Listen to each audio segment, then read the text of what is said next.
What up, boys? Head coach Mickey Labicki here, three-time champ from the Fantasy U, bringing you some starts and sits and a couple gems for the week. We're going to jump right into it.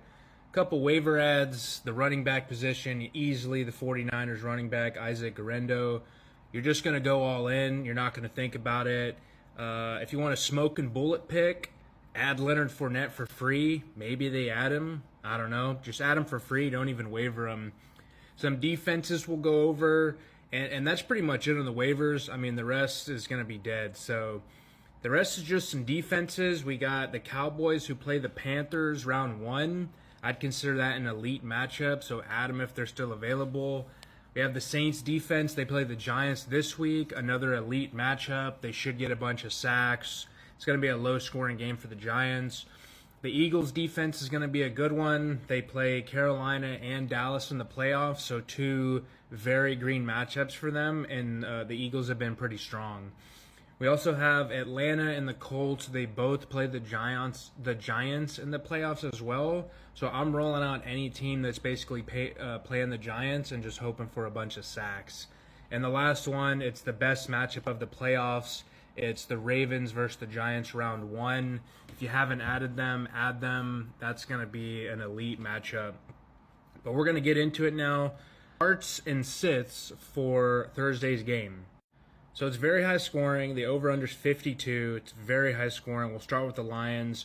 We have Gibbs and Monty, who are favored at about minus 150, minus 160 to score touchdowns. So for a running back that is very elite, I expect both of them to have a rushing touchdown, and one of them is probably going to have 2. Amon-Ra and Laporta are your other Lions guys, where you're hoping you're going to keep riding the hot streak with Laporta. You know, he hasn't been great, but he hasn't been bad, and he's gotten hot, so you're just going to basically ride with them. And Amon-Ra, all year, he's just set and forget. Don't take him out of your lineup.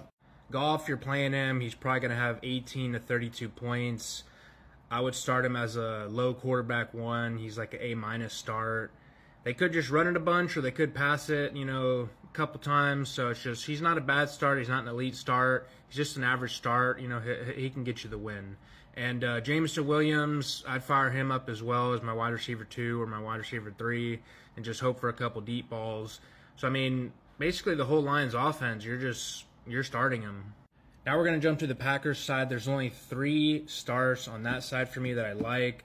I like Josh Jacobs. This should be a great start. He's like minus 165 to score a touchdown, which is right up there with David Montgomery. He's been playing out of his mind. He's been playing elite. He's top 5 running back right now. Keep rolling with him. He's doing what Josh Jacobs does every year. He wins championships. He scores a bunch of touchdowns. Hunter Kraft, if I have him, I'm starting him. He's not a bad start. He's been getting a lot of dump-offs, and he turns it up. He's really good with yards after the catch. He catches a little 10-yard ball, and he takes it an extra 20 yards. He does that a couple times a game. He gets 80 yards. And Jalen Reed, he's the only Packers receiver I'm starting just because of the consistency, but you have to remember that Romeo Doubs was out last week, their number 2 receiver, so that's why Jalen Reed went off. It's really a carousel with all the receivers. I mean, really, you're going to start Reed and just hope, he gets a bunch of touchdowns, but it's like the Bills receivers. Every week it's a different guy and you don't know who to start. So be cautious with Reed. Play him if you got him. Last but not least, J Love, my guy. He's gonna ball out. It's just J Love from Ball Out U. So what he's gonna do? He's gonna have at least 2 touchdowns. He could have 4. I'd start him with major confidence in what should be a shootout game. But this is the Fantasy U. We're gonna graduate you to a championship trades, and championship advice. This is your head coach reporting out.